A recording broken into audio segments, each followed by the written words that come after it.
Visiting someone else's garden gives you not only a glimpse into the heart and soul of that gardener, but indeed so many plants that they have touched along their way. Visiting a garden in another part of the country or world gives us even more perspective of the possibilities and blessings that the earth has to offer. Just like a writer can create words from a treasure trove of the unknown, a gardener can take a single plant, be it seed, cutting, or rooted plant, and bring their unique garden to life. Come with me as I walk through my dear friend Cathy's garden in Fair Oaks, California, and discover her love for a wide variety of flowers and so much more.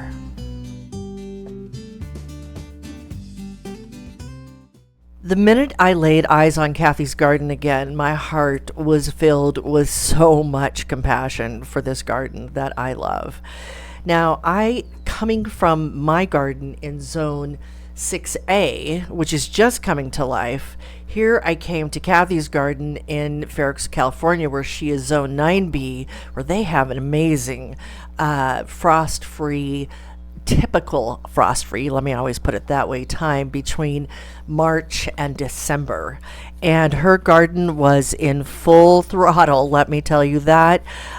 Just everywhere I stepped, there seemed to be a secret garden of sorts. And there are her girls, her hens that take this part of the garden, and just so lovely, producing eggs and all of that. There was a lemon tree that had grapefruit size lemons on it that had just been producing so much.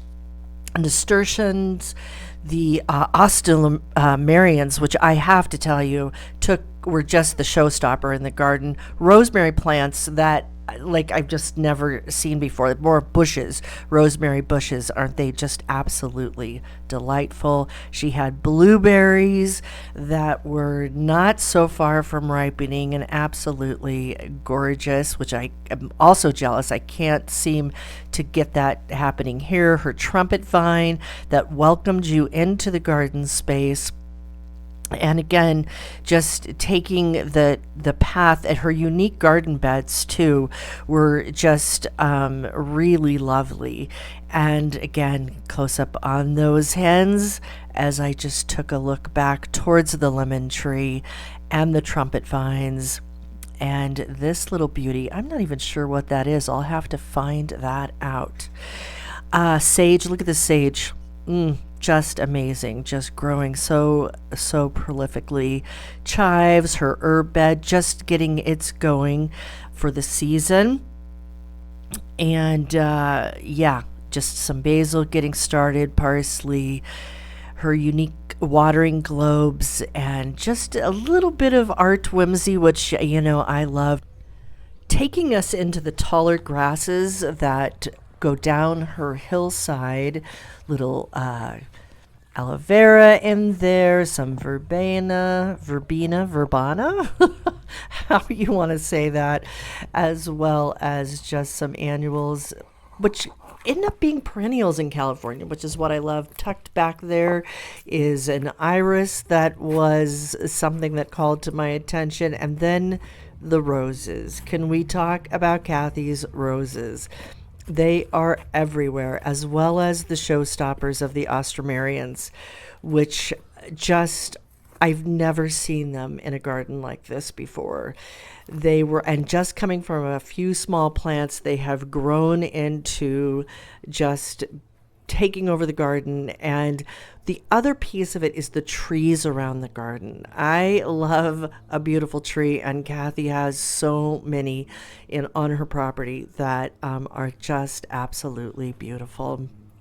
One more look at the Alstroemerian with Artie, her grand dog, out in the background there. And wow, just take that in.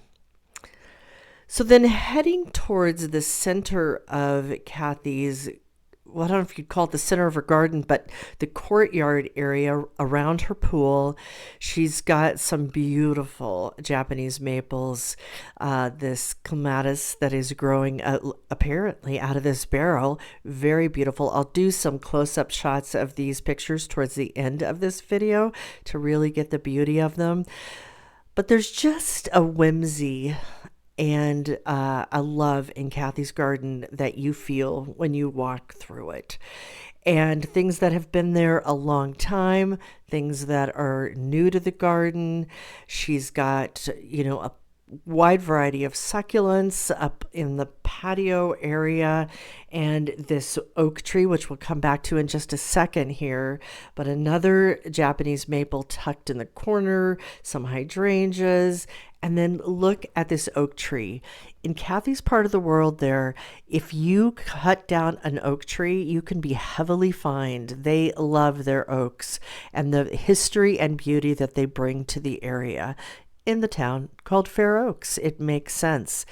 But look at how it just is such a centerpiece. And then coming back to where we did the opening shot for this video, these David Austin roses are just smell as beautiful as they look. And one thing I will tell you for sure that I discovered in Cathy's garden once again is that the smell, because I don't have that many roses in my garden, the smell of roses when they are growing in your own garden are so different than what you buy in the store that barely have any smell at all. And Cathy had quite a wide variety.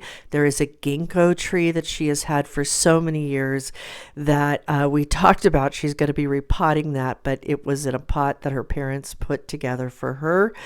And then there is this pomegranate tree, which I have loved pomegranates since I was a kid. I did grow up in Southern California, and we'd eat pomegranates in October, and here they are just flowering here in May to become filled with pomegranates come the fall and winter season in the garden. But aren't the flowers just beautiful? Right here is a strawberry tree. Now, many months ago, and I'll put a link here in the video to the strawberry tree that I talked about that was in my daughter's yard down in San Diego. But here, look at the trunk of that tree. Here is a very massive strawberry tree, much larger than in my daughter's yard. There's a little strawberry that's just outside of her veggie garden area, which is delightful. And again, it's like these secret gardens that she has everywhere. And stepping into it, she has some of these wooden beds where a lot of her large squashes. She's got these precious vines, grapevines. Cathy and her husband Michael are quite wine connoisseurs, and she has some special vines she's starting to grow there. A peach tree that she's debating where she wants to plant it for right now. It's just sitting right there in the garden, and then welcoming you into the back part of the veggie garden with her new Vigo garden bed that she got to help support the Victory Garden Club, which has been really awesome. It was so awesome to see it there, and she just got it, and she's got her tomatoes in there. And then all around this area, whether it's in grow bags or larger containers, she's got plants that she's debating what to do with, and or they might just stay there and grow in that area. But it's just such a cozy garden area that she's now added this element to. And when we walk to the outside of it, it's just covered again with these roses. And this one, look at the orange of that. Just so amazing. And again, every time I walked past a rose, I would just have to walk up and smell it, because the smell of these roses were just spectacular, and so many different varieties to look at, to see, to admire, and to wish for. Maybe I'll do some more roses in my yard. We will see. And many of them had very few thorns, which is always the reason that I don't do roses normally. Heading across this back area of her garden, these, I keep wanting to say they're salvias, but I don't believe that they are. These are called, Cathy said they're called hot lips. And just from a few little plants, they just have grown into all of this. And this is looking back over the garden. So now let me share with you some just snippets of pictures that I took along the way in the garden. Of course, the iris, which I love the smell of. dahlia, the dahlia she had growing in pots. This rose, which I don't know the name of it, but isn't it gorgeous? Just a few petals. And this one, every time I walked past it, I'd have to look at the front, which is right here, and then go around to the back of it as well. Her Alstroemerians, which just I will never get over. I'll never look at an Alstroemerian the same. This is her trumpet vine there back in the garden, and then that clematis that I was telling you about that is just so gorgeous growing up the wall. More roses, just absolutely beautiful. And even Cathy, the ultimate host, had flowers next to our bedsides.